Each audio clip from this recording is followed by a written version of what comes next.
Yes! Merry fucking Christmas, bitches! How is everybody? Yeah! I have to yell too hard for you, sugar.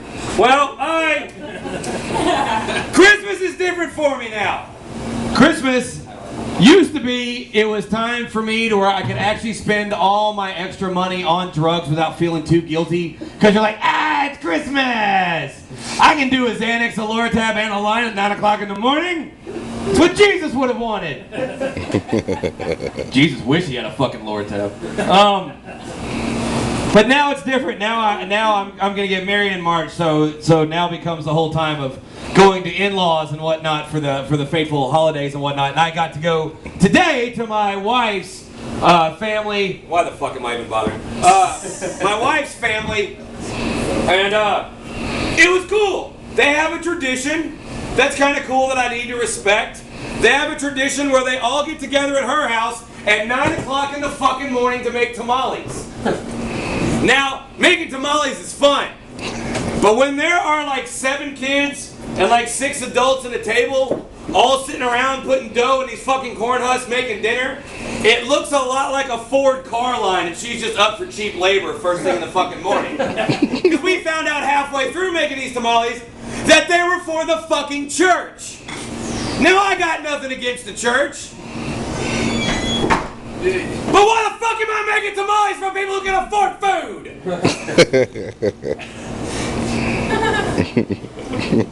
It'd be one thing if it was for like homeless kids or something. But these are for white bread Jesus freaks in fucking Somerville. I guess we're spreading the Mexican joy. That's all I can figure. It's like, they're gonna hate the blacks, so we might as well make them like the Mexicans. Antonio knows, he's been there. It's cool. I enjoy hanging out with her family, mainly because I am that cool uncle who hangs out with all the kids. Meaning I get along with 6-year-olds a hell of a lot better than a bunch of 42-year-olds. We got to play Avengers outside, and it was great because I got to be the giant. And you can see from my size, the only time I will ever get to be a giant is when you're playing with 6-year-olds. Fuck you, Spider-Man. You're a pussy with your girl problems. They made 2 movies of the same thing. They did, man. Both those Spider-Mans, the same goddamn movie, just different bad guys. Anyway. But I got to see something really cool. I think the best part of Christmas is when family all gets together to gang up on somebody. And as long as you're on the right side of that, it's fantastic. Today, I'm sitting there with her nephews and her nieces and one of the uncles, and we're watching that Pixar movie, Brave. And about halfway through, I can't help but talk like this. What would you be if you could change your fate? So then I get the 2 kids going over there. Oh, Uncle Josh, what you know? Look at this shite over here. And the 2 little girls going, oh, look, it's a wee bear. My grandmother starts going fucking insane. She's like, stop it, what are you doing? And all the kids, because they commit. They're all like, what you talking about, Nanny? What's the problem? Oh, it was fucking glorious. God damn, it was so worth it. Because they all drink, and I don't drink. I do drugs. And I guess you could probably guess none of them fucking do drugs. I'm not sneaking off in the corner with a 12-year-old doing Xanaxes or anything. I'd have eaten a lot more if I had, let me tell you. I'm always better at the dinner table, and family givings, the more fucked up I am. Anybody ever had that problem when I'm young and I go hang out with my dad's family, we'd have big Thanksgiving dinner, and I'd be so fucking nervous around them because they'd all be giving me shit all the time, I wouldn't eat anything, and they'd think I was on drugs. Yet, when I did lots of drugs before I went to dinner, I was nice and relaxed, talked to everybody, and ate like a fucking pig. Irony! But growing up older, one of the shitty things is now, I'm the one kid who still lives here on my mom's side of the family, right? So when Christmas time comes, my sister gets her box of stuff, and they send her whatnot, but I'm there.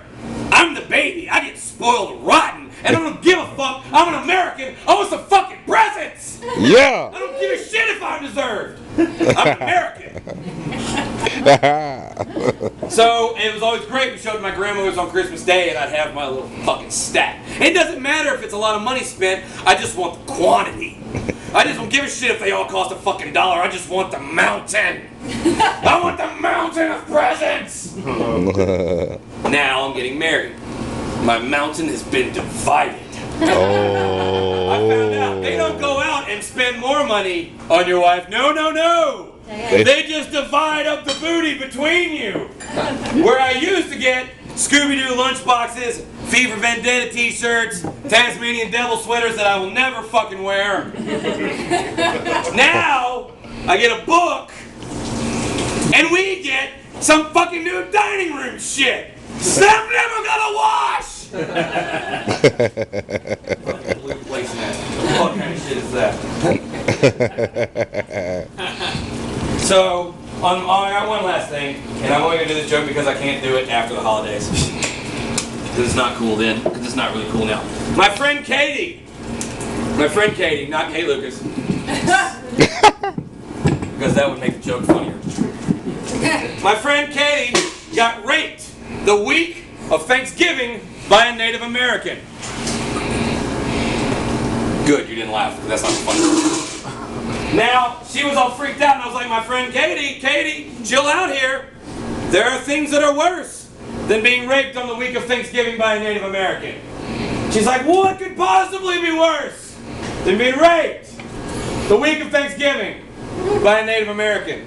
And I was like, honey, you could be raped on Thanksgiving by a Native American. And then there's nothing you can do, because irony is not illegal.